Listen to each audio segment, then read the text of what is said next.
Travis. Good another day now to record another episode for Give Us the Launch Codes, right? Yeah. I got a treat for us. Yeah. What you got? I did an interview. I say we just jump right into it and have some fun. We're going to talk about fast food. Ooh, fast food. Let's jump in. Hey, everybody. It's Tom again, doing another interview myself here. Got a special treat for you. So if you all remember, I did an interview with Angel, a former Michelin star chef, about the world of fine dining. So I thought a fun companion piece really to that one would be interviewing someone who works in the fast food industry. So we got a great one for you here for this interview for Give Us the Launch Codes. Let's get into it. I'd like to introduce a new friend of the podcast here. New friend, we have Brit. Brit, thank you for joining us. Thank you for having me. Most welcome. So now you work for a very well-known fast food company, correct? Yes, I do. And how long have you been working for this company? 20 plus years. Okay, wow. So that's 20 years. So you've definitely seen a lot of things happen with the fast food industry, and you could say you're pretty well versed in just that industry as a whole. Yes. Now, let's start it off pretty simple. I got a question for you. What made you get into this industry? Why did you want to apply for this job? I think it found me because originally I wanted to be a school teacher, and things kind of started falling through with it, and I needed to find a job. And honestly, this was the last place I applied for. And lo and behold, they said, "Hey, can you hang around for an interview?" And I said yes. And then they hired me on the spot. And I've been obviously there ever since. What was the interview process like for people who aren't well known about the fast food industry? So of those who want to get a job into it, what was that interview process like? Honestly, Tom, I do not remember. Well, 20 years ago, right? Oh, yeah. Okay, how about this then? Do you know what it's kind of like nowadays? Nowadays, it's definitely more on the business end, making sure that they're hiring the right person. You know, are they wearing the right clothes? Are they smiling? Are they answering the questions in a positive manner? Or if there's any red flags as far as maybe they're not giving that eye contact. It's definitely a process now for sure. I've done a few interviews for my job as far as interviewing potential employees, and it's just basically simple questions: is how long do you plan to stay with the company? What are your intentions as far as if you are to leave the company? What do you want to do outside? And we just kind of keep it light and easy, so that way they feel comfortable and they don't feel nervous. Is then for sure you would say, like as well as fine dining and fast food, the main priority for employees on both these sides of the spectrum involving the food industry, it's really just customer service, good attitude, and commitment. Yes. I mean, don't you like it when you go to a restaurant and you have good customer service? True. I would kind of argue with you on that one. What's interesting about what I found with fast food is it really is about just the speed. Because really it seems like anyone who just goes to any fast food restaurant, they're just in there to get something quick in their stomachs and move about their day. What is the importance on having a streamline for that? Having a streamline for it would be, keyword, fast food. You want to get in, you want to get out. It's more of just making sure you give the customer what they want and say, "Hi, how you doing?" and have a good day. And make sure that they're enjoying what they have ordered, and we'll come back. In your opinion, with fast food and the use of the speediness of, just hi, how you doing, getting in and getting out and hoping they come back, obviously, with that customer service, what is your take on the, Uber Eats and DoorDash and Grubhub? Has that helped out the fast food industry? Has it hindered it? Or is it just basically the same as it always been? It's just a different way of getting your food? I personally don't know because I don't use any of those services because I honestly don't believe in them. I'd rather go out and experience a restaurant, whether it be fast food or a sit down. Okay. Yes, I guess it could help businesses because it's helping expand their business because people may not be able to get out. They may not be able to have a means of transportation.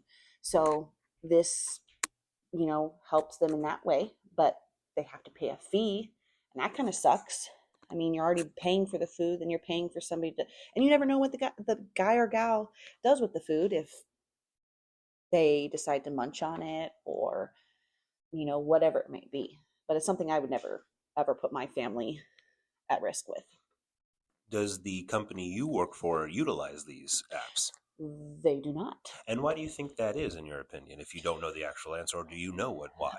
I really don't know the answer, but I imagine, it's, they like to base their food on the customer service and having that experience, and not letting an app tell them what they need to do or how they need to order.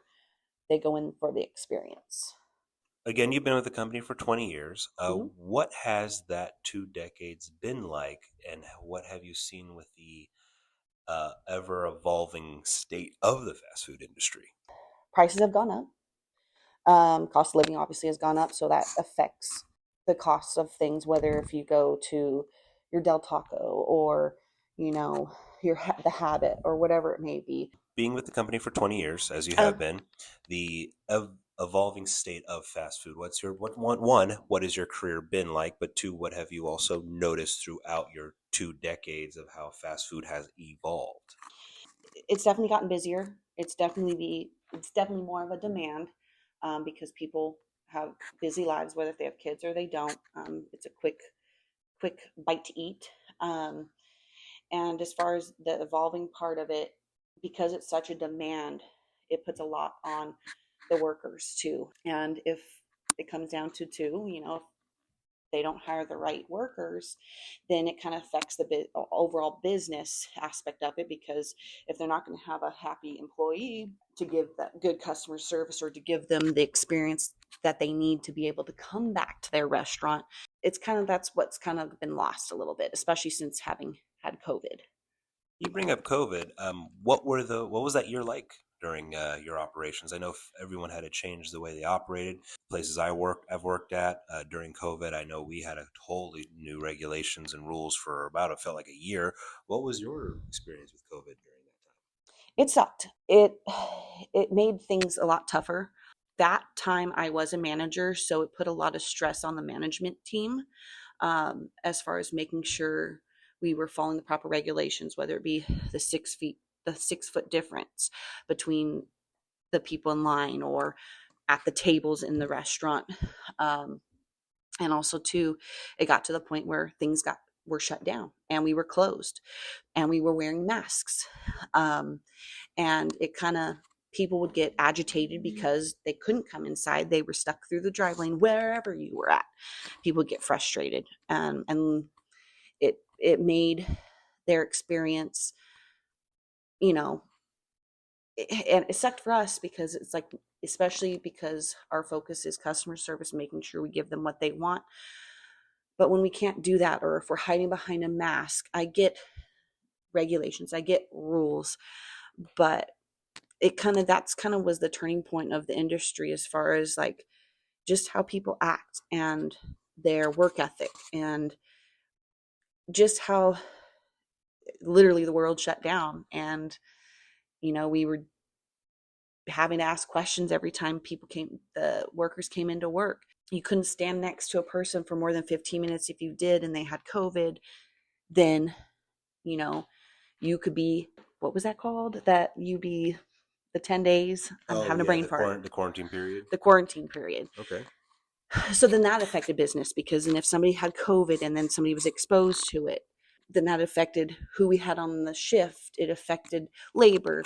It affected, people's hours, people that needed money to pay rent, to pay bills. If you weren't full time, you were kind of screwed, because Oh, you were guaranteed your hours. I see what you mean, because full time you're guaranteed that 40, You, but part time is just whatever the business allows. yeah. So if it was super slow, or it may be busy, but they need to rotate people around, so at least people can get something, you may only get 2 hours. And with California labor laws, if you go home within the hour, they have to pay you at least 2 hours.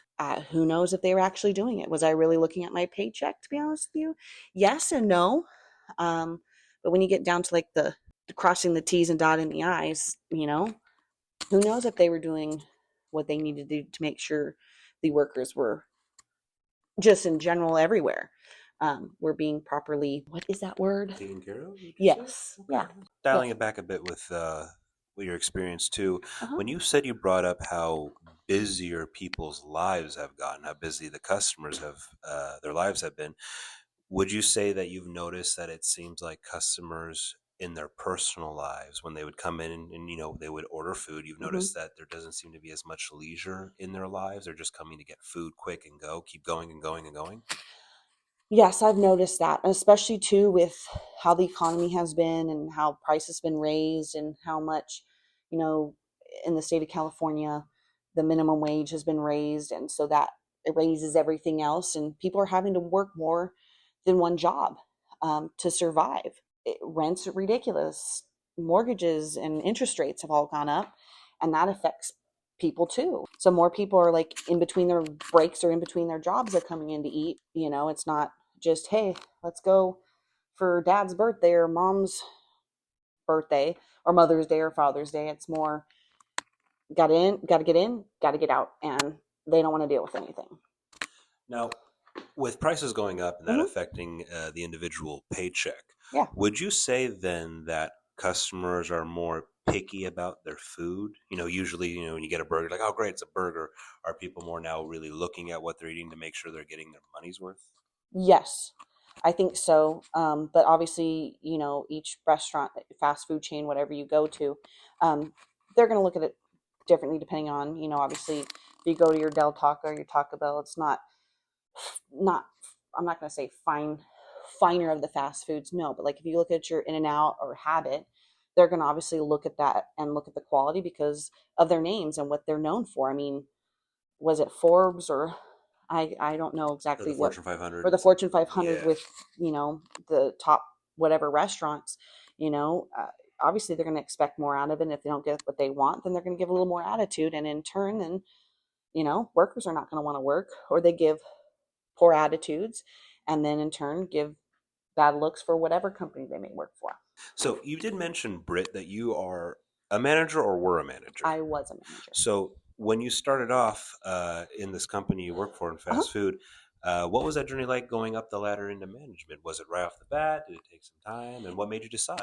It took me 13 years. Okay. And like I think I mentioned before, I wanted to be an elementary school teacher. And when the whole economy crashed in 2008, it was a 2-year waiting period for Cal State Fullerton. And I'm like, well, I need money. I need a job. I need some sort of security because, heck, I'm 3 years out of high school and been with this company for 3 years. Like, let's see what I can do. It took me some time because obviously at that time the company was not growing as quickly. Um, so it took a little bit more time for you to get better in different things and better yourself. Whereas to now it's a little more fast paced, and it sets certain goals for you to meet by a certain amount of time and things like that. So It just basically you put your eggs all in this basket is what you're trying to yes, say. because it was just like, well, what can I do? And I knew people that had degrees, history degrees, whatever degrees. And for job security, they were making more money than if they were to use their degree. Okay. So you found basically a good career through this. Yes. Yes. What was getting into the management process like? Obviously, state laws and learning different laws that the state has for food service, what the company itself has for their laws and what they require. It was a process. It was stressful. I mean, you're running a shift, it's busy. You have to think about different things to making sure you're not running out of things. Um, so it was challenging. And then finally, I was like, you know what, let me do this, and I did. It was amazing to go through the classes to help run a business because it became my life, basically. That was something that, it was my career. Then there was another level of management I moved up into. And then I kind of plateaued there. And I think, yeah, money was great. Bonuses were great. But my mental state was suffering because I was stressing. I was worried about making my numbers and doing all this stuff. And it wasn't all sunshine and roses. It was tough. Relationships get strained, whether it be your significant other, um, or family, or just trying to find and finagle time with family and friends, because you have to eat, breathe, and sleep this career. And finally, I my husband and I started having kids. And I think that was obviously a blessing, because there are kids, but it was a way for me to kind of step away from the management side of things, because it was stressful. It wasn't, like I said, all sunshine and roses. Yeah, the money was great, but your sanity was more important. And I struggled with the fact that, hey, this is a lot of money. Hey, it was nice having the $5,000 every month in my checking account. But in the end, what was that to me? Stress, strained relationships. That's not what I wanted. That's not what I needed. And so having kids really made me take a step back and look like, hey, yes, this restaurant is like my second family, but I took a $5 pay cut. And at that point, I didn't care, because all I knew is I wanted to be with this company, but I didn't want to give my heart and soul to it anymore. I wanted to give it to my family.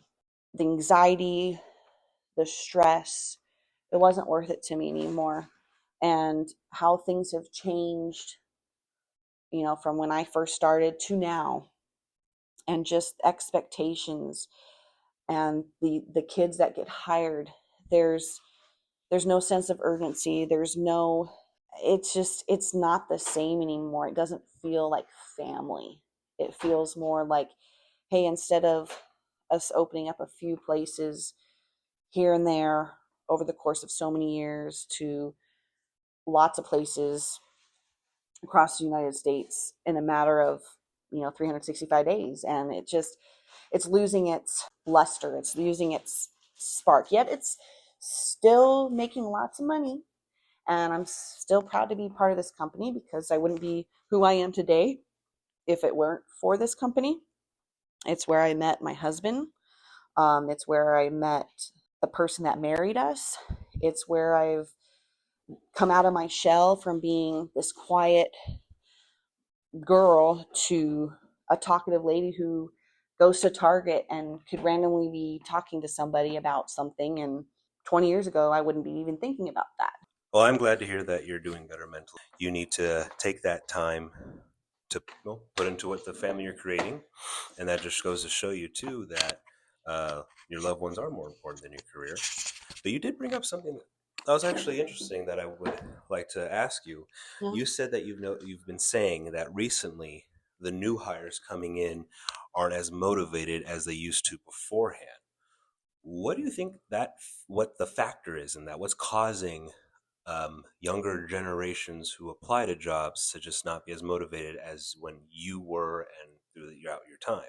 It could be just the morale of the team. It could be, or just this generation. I really don't know how to answer it. It's maybe COVID affected them, maybe how their parents have raised them. I don't know. Or maybe it's just the company's not holding them accountable for, they may give them these expectations, but are they really holding it to that? Like they're holding them to it.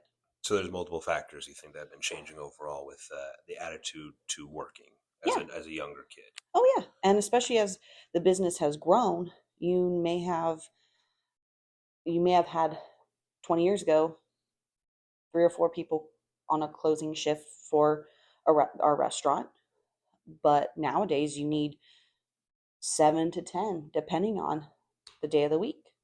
It just all depends. And at that point, when you had 3 or 4 people closing, you were expected to multitask. And now it's more, they want to push the business. So what you're saying is basically less people are being Swiss Army knives in a sense. Yes. That's interesting. And then you brought up too that the company you work for Mhm. is is in multiple states within the U.S. Yes. and then having to memorize food safety laws. Do you know any?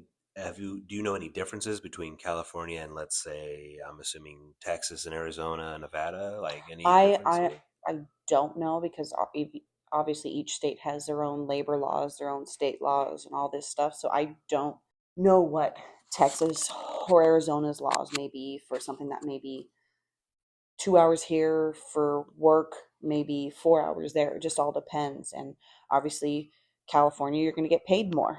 The laws are stricter too. I actually was talking with a fellow employee today who is going to college in Idaho. And they said that they're taking a job up there. This person's taking a $5 pay cut Because of the state. because of the Okay, state. interesting. Here's something I actually think would be fun for our viewers to know. Food safety, obviously you're a professional in that because that's your job. What is a common food safety thing that anyone at home should know in cooking that most people you probably think don't know? Water temperature comes into a factor of running a business. You would think, yeah, water's running, but is it to temp? Um, the water has to be a certain degree. I know with my place of work, it has to be between 100 and 108 degrees for a hand washing sink. But if you're washing dishes, it needs to be um, at least 120, I believe. And that could be what my company standards are. I don't know exactly what the state standards are.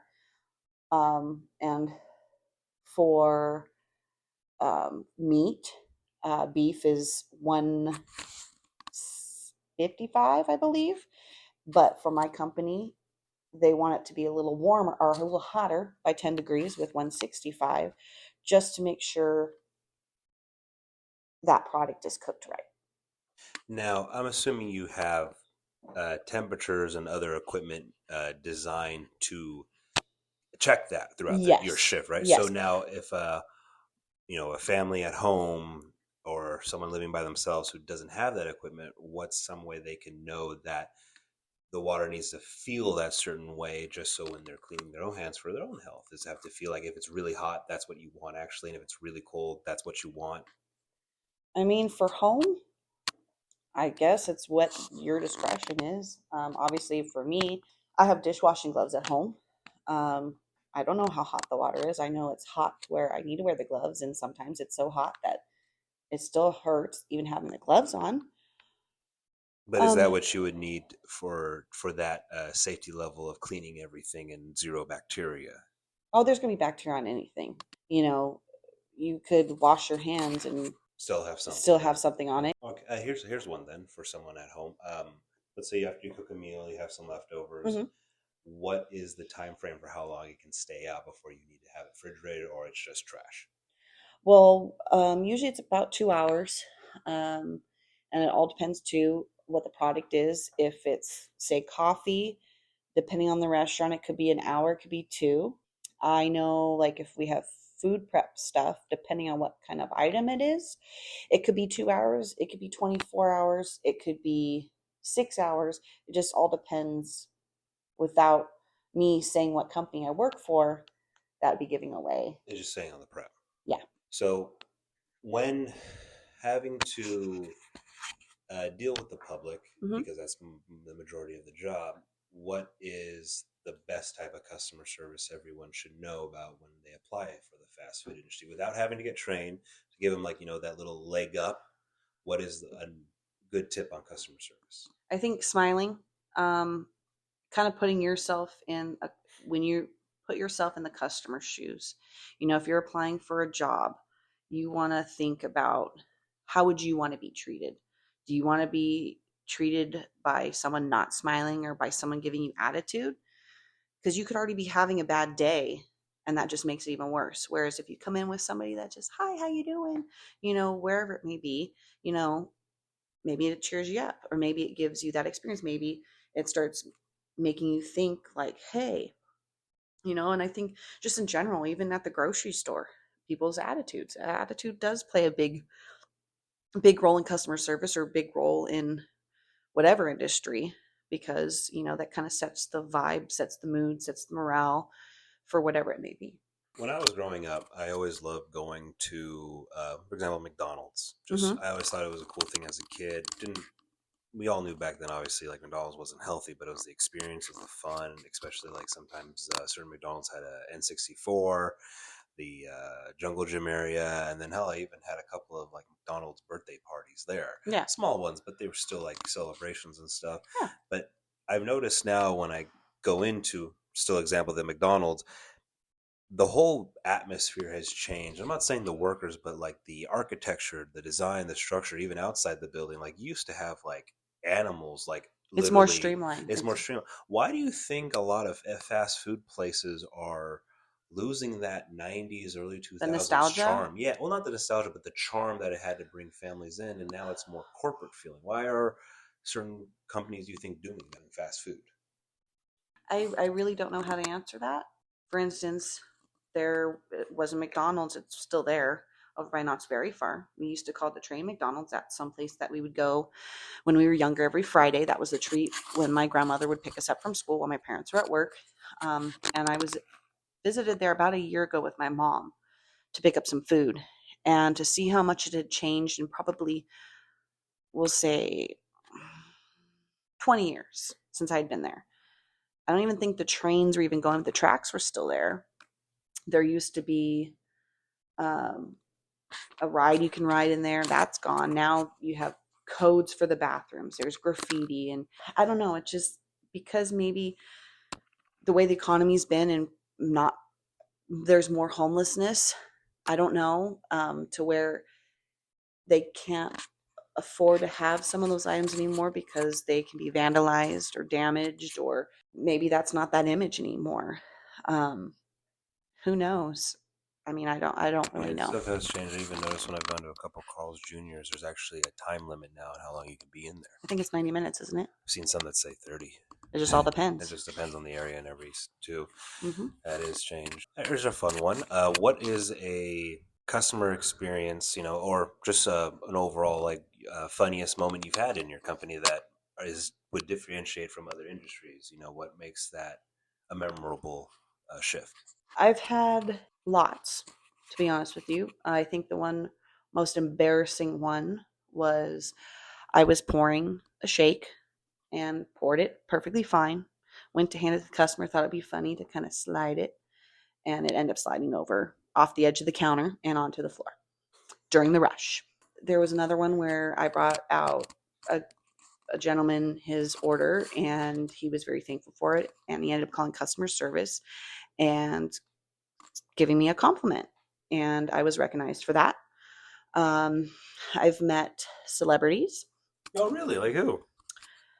When Sandra Bullock and Jesse James were together and they lived in Sunset Beach, they came through our drive-thru. Jesse James came through quite a few times. Jared Weaver, when he played for the Angels. Gabriel Iglesias, Fluffy.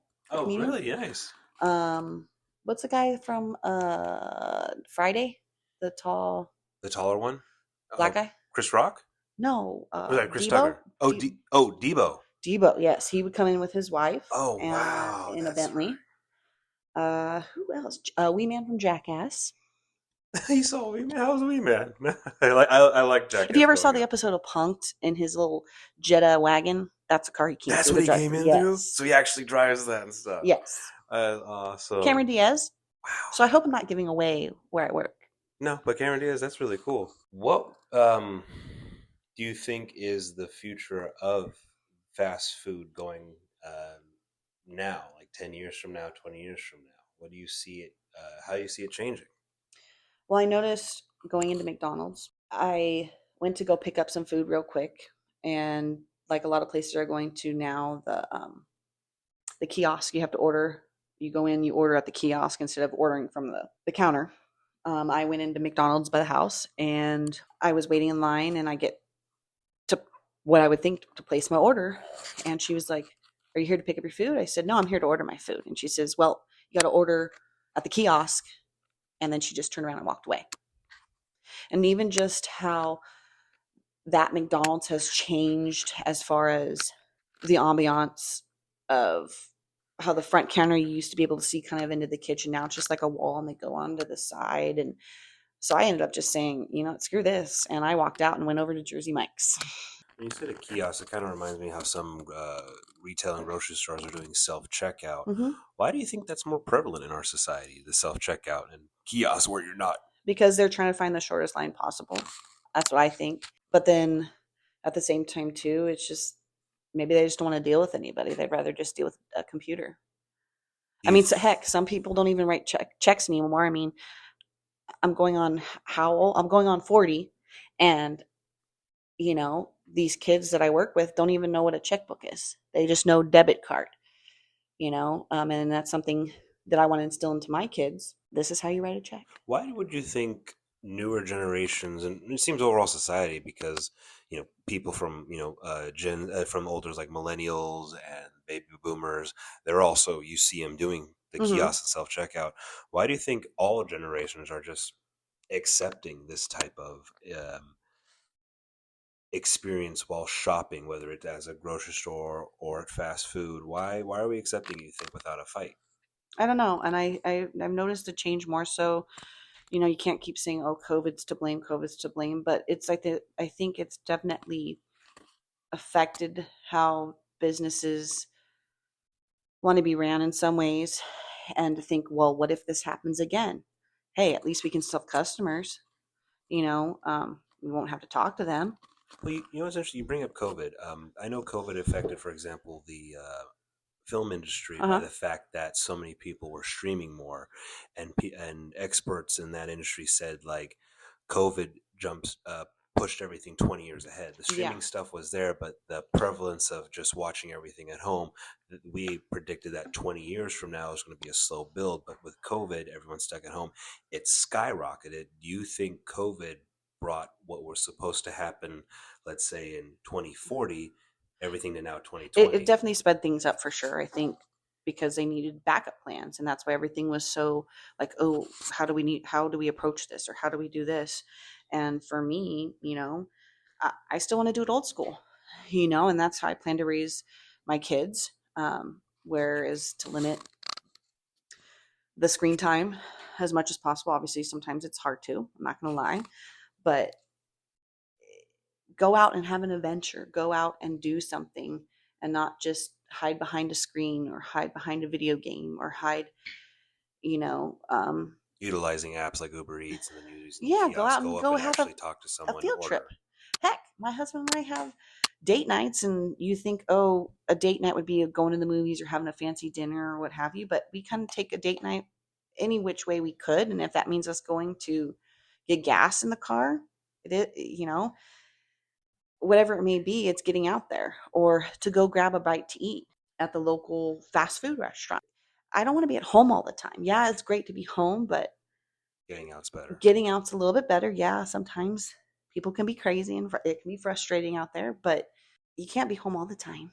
So do you think COVID really just showed us what was going to happen inevitably with just technology and basically convenience of watching a brand new movie that came out at home by renting it, and that's even cheaper, and then not even getting in the car, wasting gas, for example, just dialing up, pulling up the Uber Eats app, and it'll come to you. Yes, you're paying a little bit more, but you don't have to get out. Do you think that this was going to happen either way? COVID really just brought it quicker. Yeah, and it made people lazy, I feel like, to some extent, and that's kind of where it affects just the customer service industry, businesses, because, hey, I'm used to ordering on an app. How do I talk to a person? How do they learn the proper, not etiquette, but the proper way to talk to somebody, Decorum, thank you.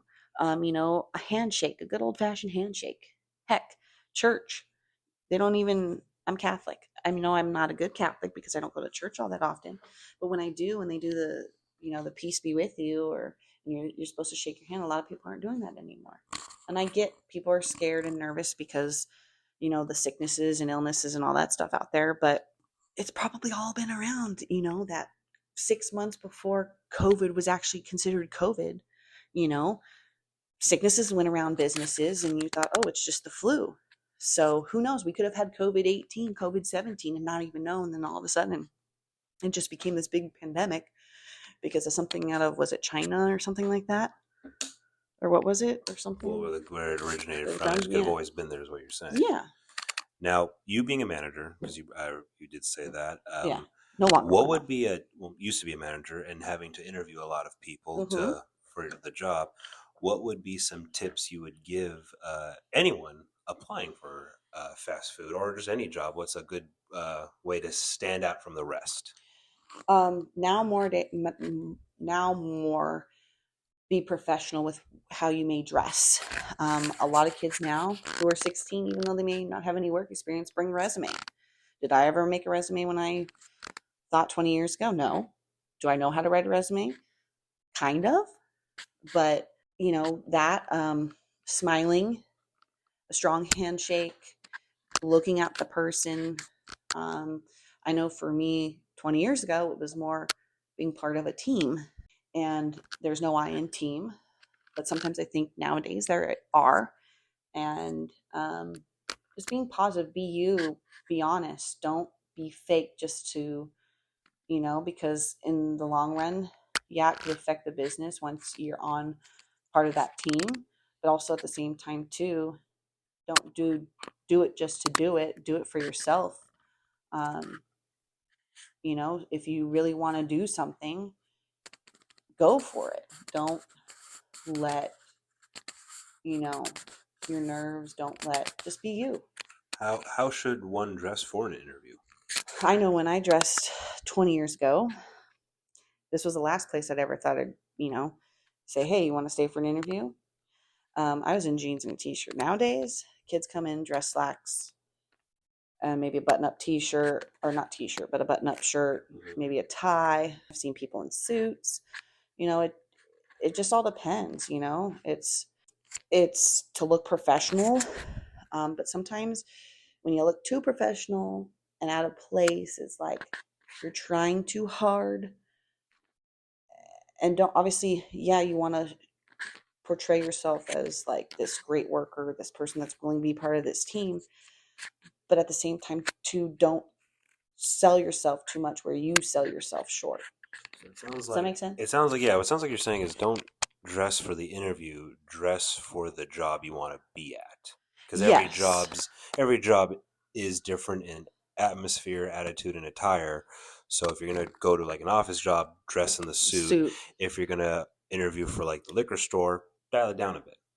Yes, but Like at the that, same time right? too, be professional. Obviously, I'm not going to go to an interview with holy jeans or a tank top. I'm going to be professional in that aspect. But it's not like it used to be with like for example, our parents, where it's like you came in a suit. Now it's just like know what company you're trying to be a part Part of, of, and that's how yeah. you should dress. Yes, Okay. I know. Um, but for me, if I were interviewing somebody now, obviously I can't because I'm not in the management world anymore. I would more look at it as them like, okay, yeah, they may be in jeans, but at the same time too, you can't judge a book by its cover too, because maybe they can't afford something, or maybe this and that. So you sometimes have to give them the benefit of the doubt, but then sometimes too, you kind of gotta, okay, is that really gonna fit? But when it comes to the clothing part, you can't really, for me, there's certain parts of being professional, but when you come with your boobs hanging out, trying to sell yourself in that way, that's not professional. So it's almost like you can't really put the outfit in a box anymore like it used to be. It really is almost more organic for just everything. Yeah. For people who decide to get a job in fast food, whether it's for the summer, whether it's for just while they're in college, or to actually see a 20, 30-year career out of it, Yeah. what are some words of wisdom you would have for them to Hmm. let them know, like, this is what to expect in fast food? Well, I mean, it's an ever evolving door, or, things change from year to year, whether it be rules, regulations, and things like that. Obviously follow the rules. And if they give you dress code or whatever it may be, if you really want that position, whatever position it may be for, whether if it is fast food or not, follow the rules. It's not that simple. Respect what they have in place, and like I said, be you. But obviously sometimes with customer service, you have to give them that experience, and yeah, you're going to get to the point where you feel like you're fake sometimes, and it sucks, but sometimes that's just how it is. But I look back and I look at it now too, like, if it weren't for where I work now, I wouldn't be who I am today. Whether it be coming out of my shell, meeting my husband, having kids. I don't know. It's just having that interaction. I did try the corporate part of Your company. my company. And I thought it'd be fun. Yeah, I get to have my nails done, my hair done, this and that. And I don't have to look a certain way. I can be more myself. It wasn't for me.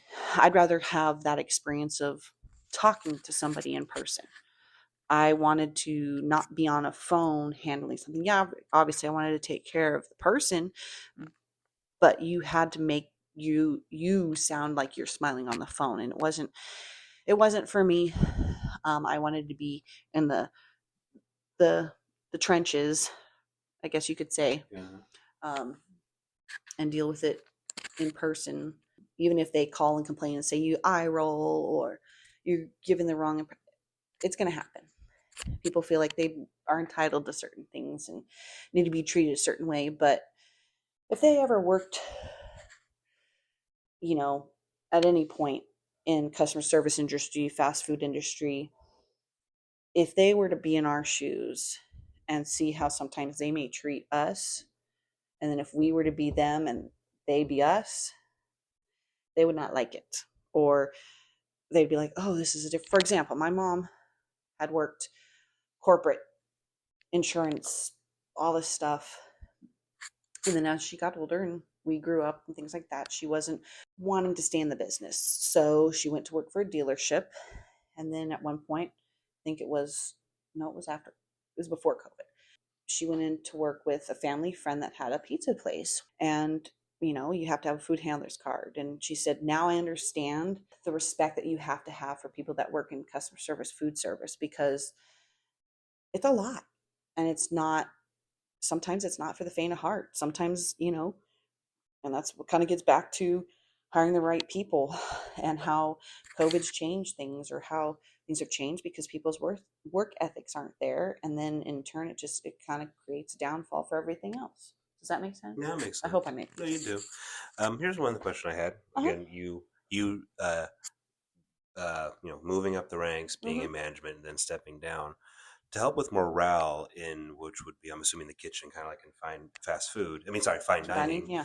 To help with morale in the environment, what would you'd say those who aren't in management need to understand for those in management, and vice versa? I think being in a management, going from having friends and then going into management and managing those friends, you have to create that like balance of, hey, it's time, there's time for work, there's time for play. But it's just showing, I think, from being a management and having employees, you want to take care of them and know that we appreciate their hard work. Whatever business, fast food, customer service, whatever it may be in, is to show that we appreciate them for coming to work. There were times when I was a manager, my husband would bring donuts or bring pizza, or I would say, hey, if we can do this, this, and this, then I will call my husband and he will bring us pizza, or bring us, I think at one point I bought for 17 people that were on that shift, I each got them a $5 gift card to Starbucks, because we did what I asked. They did what I asked them to do, and we did it as a team, and we were all hyped about it and this and that. So obviously I'm going to reward them for their good work. I mean, it's not going to happen every day, but at least, keeping that morale up, and keeping them wanting to know more, and they want to be trained. Like, if they're showing their loyalty, they're showing, what's some words I'm trying to think, Commitment and stuff. Commitment and things like that. Hustle, working hard. So basically what you're telling me is that appreciation, acknowledgement are big things. Morale, like when a manager is dealing with employees, And when it comes to employees dealing with managers, is knowing how to do the light switch of having fun joking around with the boss, but then it's Hey, this is time to get down and dirty. So Yeah. so being a light switch in that aspect, Yeah. and then acknowledgement and appreciation. Those are big things. And there would be times that, I would say, oh my gosh, I'm sorry if I handled that wrong. Like I wasn't trying to be, which is we need to get stuff done, and I felt guilty a lot of times. I would say sorry a lot. And, and I genuinely was, but, I look back and I'm like, yeah, maybe I could have done something different, this and that, but obviously I did it for a reason. It's also sometimes the heat of the moment, right? And it's the heat of the moment. We're all human. Okay. When they would do like surveys on the management team or whatever, and they may say, oh, well, they say they're going to train me and they don't, this and that. Yeah. You could be, I guess we could have been a little more black and white and just say, maybe don't make promises that we couldn't keep, especially if the way the business was, or people call out and, it may say you were getting trained, but we can't train you now because so-and-so called out. Okay. Because it's not their fault that these people called out. But at the same time, too, as a business aspect, we have a business to run. But at the wheel keeps on turning. The wheels has to keep turning. Yep. Before we end it, I had a fun little idea. This is what I did with the gentleman I interviewed about fine dining. Okay. I wanted your rating from 0 to 10, obviously 0 being horrible, 10 being the best, on various fast food places. So, for example, what is your opinion on Carl's Jr.? I used to eat that stuff a lot. And the portion sizes went from decent size, reasonably priced, to, oh my God, where is the item? To, but no, that's a gut bomb for me. That's a big fat goose egg. What about Chick-fil-A? Oh, I like Chick-fil-A. Is it worth the price? If you really want it, sometimes yes, and sometimes if you're just craving it, I'll go for it. Taco Bell. I used to not be a fan of Taco Bell. I was more of a Del Taco person, but obviously things change and taste buds change, and I actually really like Taco Bell. I kind of prefer it over Del Taco. Panda Express. For cheap Chinese food, and it tastes pretty darn good, I like it. Yeah. Do you want to numbers? 10 out of 10, 9 out of 9? Sounds like a 10 out of 10 there. That's good. For the most part, yeah. All right. What about you? McDonald's. We brought that up a lot. What's McDonald's in your opinion? For a quick meal? They are quick. You can't get They're quick, and yes, they're what is it? The breakfast? sausage McMuffins are the best. No, what's the McGriddle? Like the pancake one, right? The griddle, McGriddles. The McGriddles, yes. I think we've talked about this before. It's fast food. Honestly, every fast food place has the best breakfast. Yeah, but McDonald's would not be my preferred choice. It's more like in a quick, hey, I need a quick pinch. Because usually it's a gut bomb for me. I'm not gonna lie. Jack in the Box. I can't believe I ate that crap in high school. Now I have literally probably haven't been to Jack in the Crack since college or even high school. So that's 20 plus years ago. All right, speaking of burgers, In-N-Out, how's that? Good? Yes, I honestly think that's one of the more family-friendly, economical, would that be the proper terminology, as far as like more bang for your buck, and you're getting fresh things, and it's just like that book Fast Food Nation. I know it's been a long time ago. My reading comprehension sucks. It's one of the better ones. I would definitely, my boys both like In-N-Out. My husband likes In-N-Out. I have a secret obsession with it. What about Raising Cane's? I can take it and I can leave it. I'd rather go to Chick-fil-A, to be honest with you. Okay, when it comes to chicken. Depending on what you're craving, but I would prefer going to Chick-fil-A. And speaking of chicken, El Pollo Loco. Not too shabby. And I love their damn churros. Those are so freaking delicious. And finally, because this has been one that's been around for a while and has really went through some changes structurally. Habit sucks. Sorry, I had to say it. What? I don't like Habit. Oh, yeah, I don't like it either. But I understand why people do. I get charboiled's fun once in a while. You just got to do it right. Yeah. Now, speaking of a company that's been through so many changes, architecturally, commercially, marketing, even how it looks, Wendy's. How does Wendy's hold up? I mean, they used to have chili. They don't have chili anymore? Not that I've seen. They used to be able to get a cup of soup and chili. Do they still do baked potatoes and onion? No. Dang. Not a baked potato. I think onion rings maybe. I haven't had Wendy's in a while, but I know that was my staple going home from school. For people who don't know, remember it used to be yellow cups and yellow fry holders. It used to be yellow. What is it, red? Yeah, it's all red, but it used to be yellow. Interesting. Interesting. All I know is I feel like the meat, if you call it meat, I don't know, is square, has gotten a lot smaller, but the price is raised. And I get it, things change. But their fries aren't bad. As far as rankings, I'd probably do In-N-Out number one.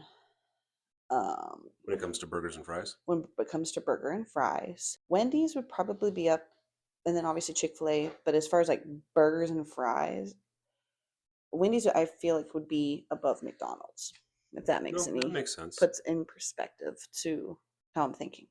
Now, finally, great question because we see it wherever we go to eat. Coke products or Pepsi products? For the final question. Oh, I love Coke, but since having my second son, I've not done dark soda. I've cheated a few times, I'm not going to lie.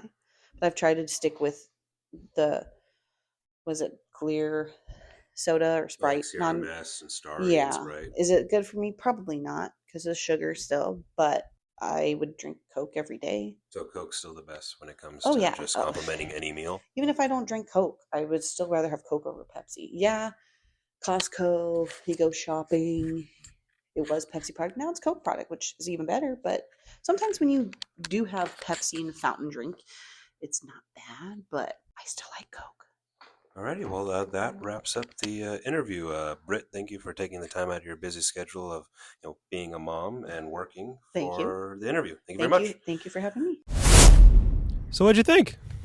I think one thing that's going to be most revealing for a lot of people to hear is that Brit is a mother, and yet she's made a career. She's a family woman, and yet she's made a career in the fast food industry. And I think most people kind of think of fast food as like, well, that's a job you do as a teenager, and then you get out and then get a real job once you get that college degree. And I think it's just not the reality. And when you think about it for 5 minutes and actually go to a few fast food places, it doesn't make sense. But I think there is something hopeful that she has made a life in the fast food business, that it's not this dead-end job that snobs always think of it as. No, and it's nice to hear, like you said, it's good to hear that, because she is one of millions of moms, and don't forget millions of fathers, who is just like, a job is a job no matter where you're at. Mm-hmm. And we brought this up actually in one of our previous podcasts of just like, you shouldn't look down on someone, whatever their job title is. Mm-hmm. Everyone's doing what they think is best to bring food on the table for their loved ones, whether it's an entire family, like we said with Brit, for her and her husband and her children, or the single parent, or just someone has a partner, or even someone who's by themselves, or someone who's taking care of their parents. Whatever it is, everyone's trying to do their best and what they think is best to bring money home.